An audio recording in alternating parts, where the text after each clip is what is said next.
कलकत्ता में garden reach बोल के एक जगह है, वहाँ पे 5 तल्ले की बिल्डिंग धंस गई, गिर गई, लगभग 9 लोगों का देहांत हो गया। ये इलीगल कंस्ट्रक्शन और ये अनऑथराइज्ड कंस्ट्रक्शन लगभग धीरे धीरे हर छोटी बस्ती में बढ़ता हुआ जा रहा है और ये रेगुलर प्रैक्टिस है। और इसका मेन कारण है इस अनऑथराइज्ड कंस्ट्रक्शन के बढ़ने का, क्योंकि लोकल काउंसिलर जो होते हैं वो प्रोटेक्शन देते हैं प्रमोटर्स को। इसके गिरने के तुरंत बाद प्रमोटर को जो था, मतलब जिसने ये 5 तल्ले की अंडर कंस्ट्रक्शन बिल्डिंग तैयार की थी, उसको अरेस्ट कर लिया गया। लेकिन उससे क्या लाभ होने वाला है?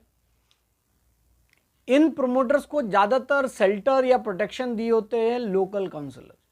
लोकल काउंसिलर का अगर प्रोटेक्शन है तो आपको सैंक्शन प्लान की भी जरूरत नहीं है, स्ट्रक्चरल स्टेबिलिटी सर्टिफिकेट की भी जरूरत नहीं है, आपको म्युनिसिपैलिटी में भी जाने की जरूरत नहीं।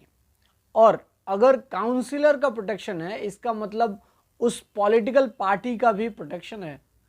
तो उस पॉलिटिकल पार्टी की आड़ में और उस काउंसिलर के आड़ में वो प्रमोटर बिल्डिंग उठाता जाता है और जनता को बेचते जाता है बिना वैलिड सैंक्शन प्लान के। और ऐसे नंबर ऑफ केसेस कोलकाता में बढ़े जा रहे हैं और वेस्ट बंगाल में भी बढ़े जा रहे हैं।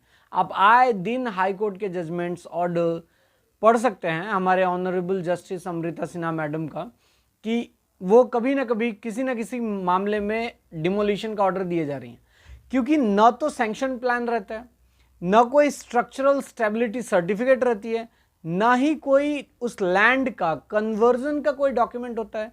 जैसे कि इस बार जो गिरा है वो एक वाटर बॉडी था, वो जमीन जिसको बदल के, मतलब उसको ढक के ये बिल्डिंग उठाई गई थी और धंस गया। स्वाभाविक बात है कि हमारी मुख्यमंत्री दीदी गई थी वहां पे मिलने और कहा कि जो इलीगल कंस्ट्रक्शन कर रहे हैं उनके खिलाफ सख्त कदम उठाए जाएंगे।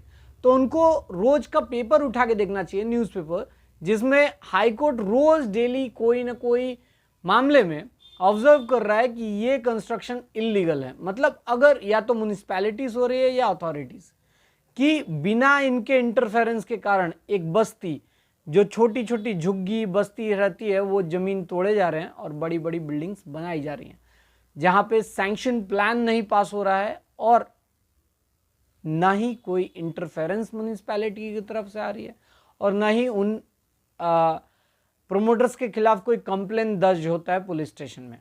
और ये प्रैक्टिस चले जा रही है और बेचा जा रहा है।